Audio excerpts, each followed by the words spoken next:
Let's now look at the numbers. What actually are their results? It was, after all, a cursory review of their outcomes for psychosis that drew me to northern Finland in the first place, and these same outcomes that are causing the world to take note. Their adoption of this selective use of meds really came out of a national Finnish study where they were testing sort of psychotherapeutic care. They had 6 sites in the study. 3 sites did not initially put people on the meds. The other 3 did, and everybody gave them psychotherapeutic care. Tornio was one research site in which the antipsychotic medication was not started in the very beginning, but it was decided that first we have to see how much this very strong psychosocial intervention is helping, and the antipsychotic medication is used only if it's not helping enough. And the thought was in the experimental sites is that if people started needing the drugs, you could put them on. Okay. On the whole, the experimental sites, 3 had a little bit better outcomes. 2, it was the people who in those 3 experimental sites that were never exposed to meds in the 2-year study that had the best outcomes. All right. That fits with what we know before. But there's one other key thing. There was really only one of the 3 sites that really, after the end of 6 weeks, tried to keep people off meds. Okay, the other 2 basically reverted to the old standard of care and put people on meds. That was in Western Lapland. So not only did they watch the progression of people getting better after 6 weeks, they kept it going.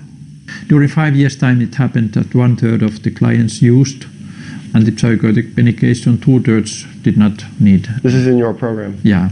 Any antipsychotic medication. At 5 years, and half part of the medication could be discontinued as well. Half what? Could be discontinued, stopped. So of the 1/3 that did take medication, yeah.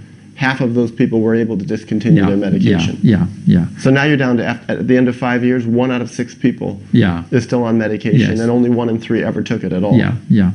And what did that evolve to there? That evolved to a form of care where they now have, the best outcomes in the Western world, by far. How do they use meds? Well, only about 1/3 of their first episode psychotic patients are ever exposed to medications. Okay, at the end of 5 years. So you take 100 first episode psychotic patients in Western Lapland. 5 years later, only 33 will have ever had a single dose of antipsychotic medication. And only about 20 of that 100 will be on the drugs continually. Okay? So that is a very different compared to the mainstream idea where it is thought that antipsychotics medication should be used in any case. Every case. Every case, yeah. Now, what are their outcomes? At the end of 5 years, roughly 85% of their first episode psychotic patients are asymptomatic and either working or back in school. So only about 15% have become sort of chronically ill and on Finland disability. Whereas in the United States, if you have a first psychotic break, or if you have a first schizophrenic break, you're basically told, we'll try to stabilize you and then go on disability. That's the expected course. Of the 85% who recovered after 5 years, what percentage of that 85% was on medication and what percent was off medication? Actually, I have not looked at that path. Most of them did not use medication. Most meaning more than 50%? No, 90%. There's an assumption, of course, that once someone has schizophrenia, they always have schizophrenia, and you don't see it that way. No. I think it is only the name for something, and you can get quite healthy afterwards. Without medication?